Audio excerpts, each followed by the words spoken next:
How to fix Snapchat's video call problem.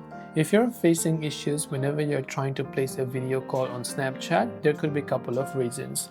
First of all, you want to simply start by checking your internet connection. So if you're using Wi-Fi, you can try to switch your cellular data or vice versa and then see if that helps you solve the problem.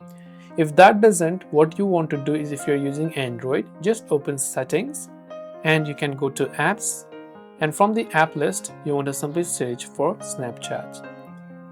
Then from here, go to storage usage, clear the cache files. After you've done that, go to the option called permissions. Now to normally place the video call, it needs access to your camera and microphone, so make sure you've allowed that access. Tap on camera and make sure to select allow.